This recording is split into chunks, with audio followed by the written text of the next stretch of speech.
para segunda-feira, onde nós vamos recordar o chamado de Abraão. É muito interessante, eu tive a oportunidade de reler um pouquinho essa história que aparece aqui no Gênesis 12, também ver os comentários da lição e algumas outras fontes, mais especialmente o comentário bíblico adventista. E é muito interessante dizer, antes de qualquer coisa, que o chamado que Deus fez a Abraão não é por acaso, ele está construído em cima de algumas premissas muito interessantes. Abraão estava na cidade de Ur dos Caldeus, na região da Babilônia, um pouco ao sul de Babilônia. E ele é chamado dali. Babilônia tornou-se o símbolo de tudo aquilo que representava a oposição a Deus. Deus chama Abraão deste lugar, pede que ele saia dali para uma terra que seria mostrada a ele, a fim de que, a partir de Abraão, ele criasse e formasse uma nação. E este chamado está descrito no capítulo 12, e eu relembro aqui com vocês. Então Deus disse a Abraão: sai da tua terra e vai para a terra que eu te mostrarei. E aqui eu vou pedir para a produção colocar agora o verso 2 e o verso 3. São dois versos maravilhosos que falam muito ao nosso coração. Verso 2 primeiro: de ti farei uma grande nação e te abençoarei, e te engrandecerei o nome. Se tu uma bênção. Abençoarei os que te abençoarem e amaldiçoarei os que te amaldiçoarem. Em ti serão benditas todas as famílias da terra. Olha que Deus diz para Abraão: de ti farei uma grande nação e te abençoarei e te engrandecerei o nome.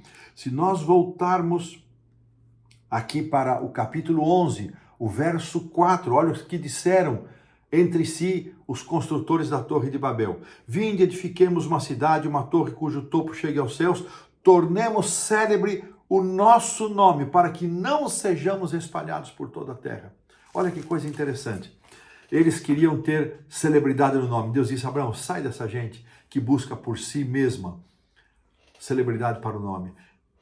Vem, eu vou engrandecer o teu nome. Eu vou fazer de você, eu vou fazer de ti uma grande nação.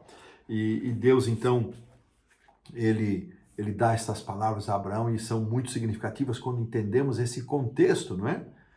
E esta foi a primeira revelação divina a Abraão registrada na Bíblia. Embora, quando a gente lê o discurso de Estevão perante o Sinédrio, que está registrado no capítulo 7 de Atos, Estevão menciona que Deus tivesse conversado com Abraão antes, quando ele estava em Ur. Aqui, ao que tudo indica, este registro do capítulo 12, ele termina aqui no verso 4, dizendo que Abraão tinha 75 anos quando saiu de Harã. E Harã, então, ele faz um movimento de Ur para Harã, e depois de Harã, após a morte do seu pai, ele vai para o sul. Então, tudo indica que essa referência lá de Estevão é ainda quando Abraão está em Ur dos Caldeus.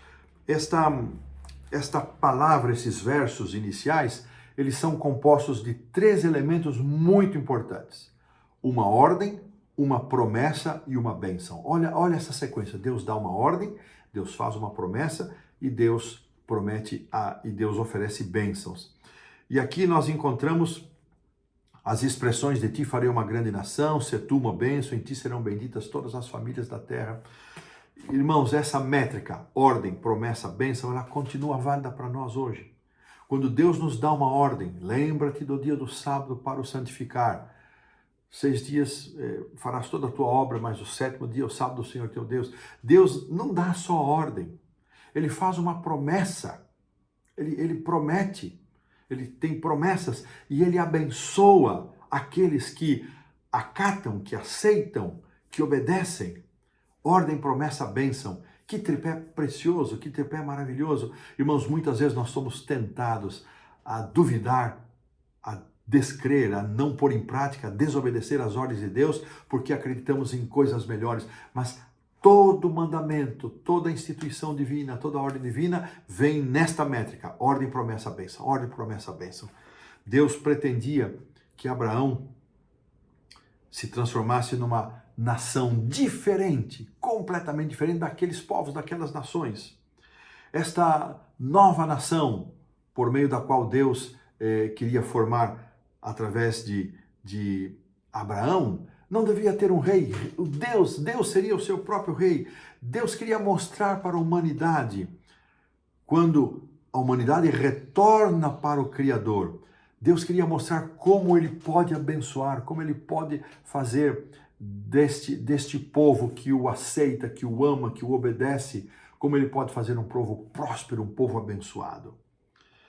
Quando lemos em Deuteronômio 4, 5 a 9, nós vamos ver que já quando o povo estava praticamente ali no limite da terra prometida, depois de tanto tempo passado, depois do tempo de Abraão ter peregrinado, descido para o Egito, voltado para Hebrom, depois a descida de Jacó com a sua casa.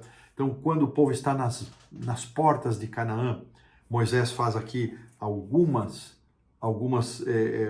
deixa algumas palavras registradas. Eu quero abrir aqui em Deuteronômio 4, e eu vou pedir para a produção projetar aqui um texto, colocar os caracteres de um texto, mas antes, o texto, verso 7, Moisés registra as seguintes palavras: que grande nação há que tenha deuses tão chegados, ou seja, que grande nação tem um Deus tão próximo de si, como eu sou do meu povo? Que grande nação há que tenha estatutos e juízos tão justos?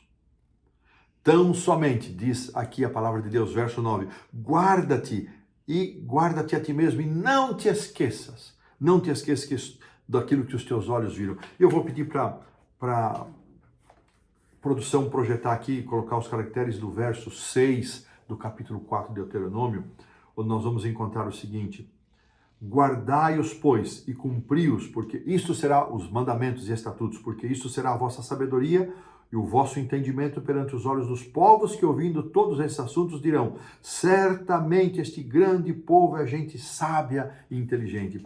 Quando, por meio da obediência do povo de Israel, cumprimento da ordem, o cumprimento das promessas e as bênçãos recebidas, o povo diria: esse é grande povo, esse realmente é um grande povo. Eu gosto de Zacarias, irmãos, quando o profeta Zacarias, deixa eu aqui verificar o texto em que ele aparece aqui, eu anotei aqui, Zacarias 8, 23, ele vai dizer que isso na condição pós-exílio, né?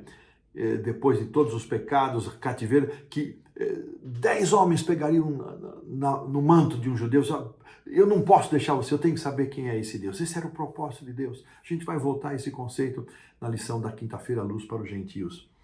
Sim, irmãos, o chamado que Deus fez a Abraão para sair de Babilônia é o chamado que Ele nos faz hoje também.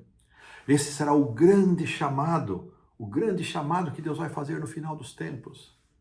Mas Babilônia hoje para nós pode ter também um significado de que governo nós estamos aceitando.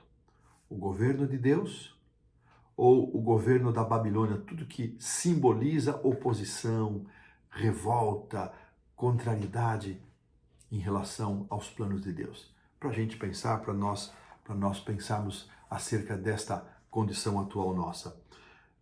Agora, não era mais Abraão isolado, peregrinando numa terra. Agora era o povo, uma nação testemunhando. Irmãos, Deus nos chama para ser luz, Deus nos chama para testemunhar.